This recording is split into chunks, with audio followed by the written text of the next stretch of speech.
Through the morning papers. Here with me to review them are Bidisha Mamata and Edward Adu. So a very good morning to both of you. Lovely to see you both. Good morning. So let's get straight in.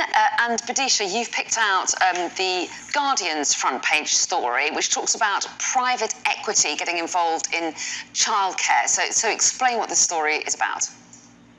Yes, this is coming about at a time when the Treasury have promised to invest £4 billion in essential services for new families. But at the same time, completely profit-driven investment funds are getting into the same sector and currently paying into 1,000 different nurseries up and down the country. Now, this doesn't mean that standards are slipping. In fact, some of the evidence shows that in these investment-funded nurseries, you have very high quality of services, but it has a really important knock-on effect for things like equality and access. So you'll get areas which are generally underfunded and under-resourced, not getting any of that investment at all. So the wealthy areas that have lots of lovely schools and nurseries and good infrastructure are where the investment funds are going to go. And critics are saying this is extremely unfair. And it shouldn't be the case that an essential service which every family needs is somehow ripe for being picked over and used as a profit-making venture, sort of gamble for rich funds. Well, yeah, and another thing that the article picks out is that fear that they could be more vulnerable to collapse, these businesses, and they cite other examples of Thames Water, for example, which obviously hasn't collapsed, but was vulnerable, wasn't it? So that's an interesting one. Some people might say it's just good that there's money going into that sector because childcare places are desperately needed. Let's move on, though, shall we, to the Times, Edward? And this is... their main article there is about how UK students may be losing out on university places. Is that right? Yeah, that's right. And we often hear stories of the struggles that working class students, if they want to try and reach out and get to university, they can't do it. But this piece singles out middle class students who are being singled out in favour of foreign students. Now, this is the Russell Group of universities. And from what this piece is saying is that there's more priorities given to foreign students who can snap up to £40,000 in order to get places, and they're given places, whereas middle-class students are not able to get places. I mean, university fees are up to £9,000 per year. I mean, when I was at university, I think it was around the time when the Labour government implemented tuition fees, but I mean, to think it's £9,000, but not working class, middle class students are not are being singled out in favour of foreign students. It seems it's obviously the universities are not here to put their side of the story across, but it seems now that it's more of an incentive to get foreign students in order. I mean, with figures or sums like £40,000. I mean, you'd think if you were running a university, would you give priority to a home student, a UK student, or would you give a platform to a foreign student who has got up to £40,000? I mean, it seems that the latter it's more, it seems more suitable, because at the end of the day, more money that's coming through, it seems it's more feasible for the universities to keep their businesses afloat, or to at least to keep the lights on.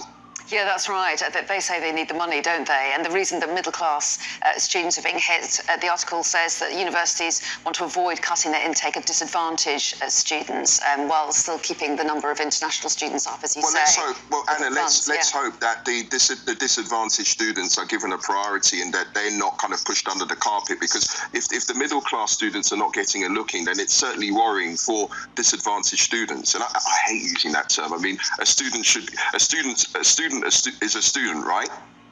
Yeah, absolutely. And some interesting figures in there. They say a quarter of places at Russell Group universities in England went to international students last year. That's a rise from 16% on average between 2012 and 2017. So that is an interesting one, especially as students will be awaiting exam results later this month, which will determine what universities they get into.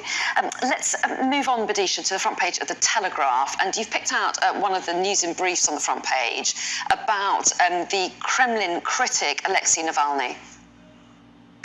Yes, this is another piece of shocking and distressing, and yet at the same time, frankly, unsurprising news. Alexei Navalny was jailed by Putin in 2021, and he's now been given just this week a further sentence of 19 years, which brings his cumulative total sentencing up to 30 years on a raft of charges which his supporters say are completely politically motivated.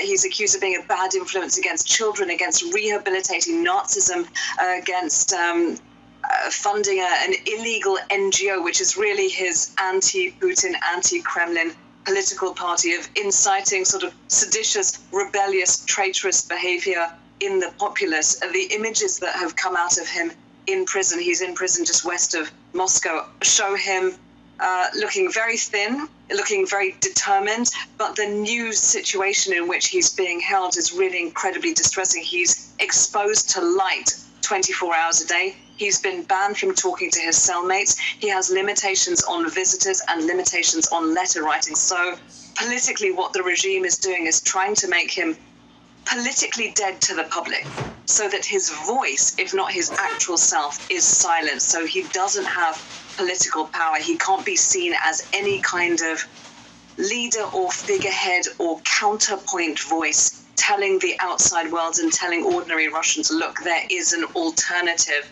to the former KGB system, the Putin system, the established Kremlin way of doing things. There is a resistance. There is a protest movement. There are rebellious figures. Not everyone in Russia feels this way.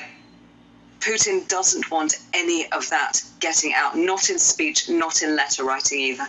Yeah, and the Foreign Secretary has condemned that sentence, hasn't he? He says his abuse shows Russia's complete disregard for even the most basic human rights. Take us to the Mirror next, Edward. Is that right?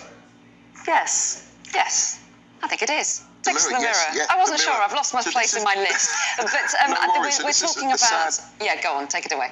Sad story about a lottery winner who ended up spending time in prison. He's now a decorator, and he was, I think, one of the first lottery winners in the early 90s. I think he scooped at the time, it was nearly £7 million, and he got embroiled. I'm not sure how he ended up sort of ending up in prison, but I mean, he's had a bit of a troubled life, but now he's a decorator, and I think it kind of highlights everybody dreams of success, and obviously winning the lottery, and it can change your life. But I think sometimes to some people it can end up being a poison chalice, where you end up winning, and then suddenly you're obsessed with your winnings, and then it takes you down a dark path. Again, I can't comment on what's happened with this guy, but at least I hope he will find happiness, and he's now a decorator. And as they say, life is not about money, it's about happiness. That's right, and I think he does say that he's happier now, and he said that if he had his time again, he'd have spent his money on a home for the homeless. That's as I understand it. It's a brilliant thing. Okay, let's move on to The Guardian, Badisha, and this is a story that we've covered as well, about an Edinburgh Fringe performer. So tell us briefly what happened here. This is about snatching triumph from the jaws of defeat. The Edinburgh performer with her solo show, Georgie Greer. Her show is about romantic comedies. It's a one-woman show, and on the first night, nobody came, which is so awful. But I just wanted her to know that it happens to absolutely everyone. The absolute worst thing to happen, I can tell you from experience, is when you're in the middle of a long run of talks and panel discussions, and loads of people went to the one before yours, and you're waiting outside with your script, and the entire audience files out, leaving nobody, and then 3 members of staff from the venue, out of pity, sit in the front row. We're running out of time, Badisha, and it's a really sad story, but we'll hear more from you both.